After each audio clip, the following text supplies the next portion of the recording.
جب سے یہ کائنات بنی ہے نا، شاید اس وقت سے یہ سوال پوچھا جا رہا ہوگا کہ دل کا سکون کیسے حاصل کریں. اور اس سلسلے میں جتنے گرو ہیں، جتنے بزرگ ہیں، جتنے مذہبی پیشوا ہیں، جتنے مائنڈ سائنسز کے لوگ ہیں، جتنے سائیکالوجسٹ ہیں، جتنے موٹیویشنل سپیکر ہیں، جتنے بڑے ہیں،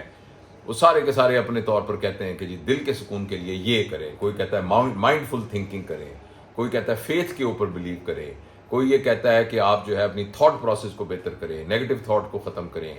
اپنی ویل بینگ کے اوپر توجہ دیں، مائنڈ فل بلڈنگ وہ کریں، کسی کی پرواہ نہ کریں. میں اس نتیجے پر پہنچا ہوں کہ یہ جو سوال ہے نا کہ دل کا سکون کب ملے گا، یہ ارریلیونٹ سوال ہے اس شخص کے لیے جو اس دنیا میں آیا ہے. اس کے لیے ارریلیونٹ سوال ہے، اس لیے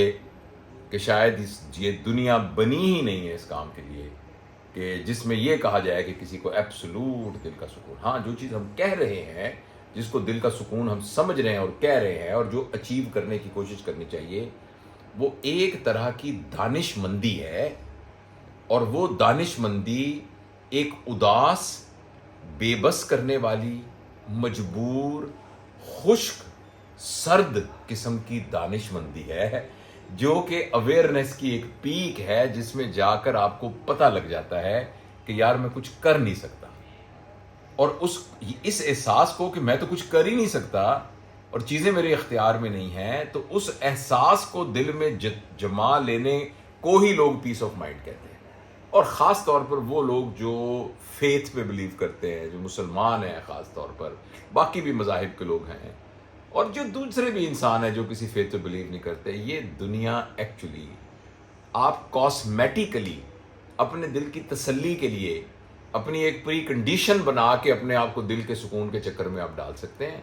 اور ادروائز جس پر آپ کہتے ہیں نا باہر جو کچھ بھی ہوتا رہے اور میرے دل کو سکون آ سکے گا، وہ ایک طرح کی دانش مندی ہے جس کی میں نے بہت ایک آپ کو نا سخت تعریف کی ہے اور میں نے کہیں سے پڑھی نہیں ہے، یہ شاید محسوس کی ہے،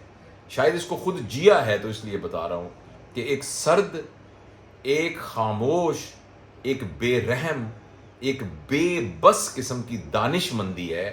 وہ اچیو ہو جاتی ہے. اور اس کے لینز سے پھر ہم اپنے ارد گرد کی تمام چیزوں کو دیکھنا شروع کر دیتے ہیں، اور ہمارے اندر ایک احساس ہوتا ہے کہ بھئی جو مرضی ہوتا رہے، میرا بس تو کوئی ہے ہی نہیں. تو اس بے بسی کے احساس کی جو ایک آپ کے اندر کیفیت پیدا ہوتی ہے نا، اس کو ہی آپ ذہنی سکون کہتے ہیں. اس لیے ذہنی سکون کی بجائے پھر کرنا کیا چاہیے؟ ذہنی سکون کی بجائے یہ کوشش کرنی چاہیے کہ جو چیلنج مجھے آ رہے ہیں، ان چیلنجز کے اندر میں کس طریقے سے اپنے پیدا کرنے والے کے ساتھ اپنے کنیکشن کو مضبوط رکھوں، اور میں اپنے ایکٹ کو خراب نہ ہونے دوں، اپنے کنڈکٹ کو خراب نہ ہونے دوں، اپنے راستے کو نہ بدلوں، اپنی سوچ کو جو ہے وہ میں اس بے راہ روی میں نہ لے آؤں جو کہ حالات ڈکٹیٹ کرتے ہیں بے راہ روی کے. اور اس کو سمجھ کے پھر اپنے تئیں جو کوشش کر سکتا ہوں اس کوشش میں جدوجہد کروں، کوشش کروں، حالات کو چینج کرنے کی کوشش کروں، معاملات کو ٹھیک کرنے کی کوشش کروں، ٹوٹے ہوئے رشتوں کو بنانے کی کوشش کروں، جو چیزیں میری صحت سے متعلق ہیں ان کے لیے جو کوشش ہو سکتی ہے کروں. اور اس کے بعد جو کچھ نہیں ہو سکتا اس کے اوپر راضی ہو جاؤں، راضی برضا ہو جاؤں. اور ایک اسی دانش مندی کو دوبارہ دہراتا ہوں کہ اسی دانش مندی کو آپ ڈیولپ کر کے اس کے ساتھ ایک رہنا شروع کر دیں، امن کے ساتھ. جیسے آپ کے گھر کے اندر ایک کھڑکی ٹوٹی ہوئی ہے اور سردیاں ہیں، کوئی طریقہ اس کو بند کرنے کا نہیں ہے، ٹھنڈی ہوا آ رہی ہے، تو بس اس سرد ہوا کے ساتھ ہی آپ اس کمرے میں رہنا شروع کر دیں. آپ کی کوئی ریڑھ کی ہڈی کا کوئی پرابلم ہے جس میں ایک نرو ٹریپ ہوئی ہے، سرجری نہیں ہو سکتی، ٹانگ میں مسلسل درد ہو رہا ہے، بس اسی درد کے ساتھ ہی آپ رہنا شروع کر دیں. بس اس کا نام جو ہے وہ پیس آف مائنڈ.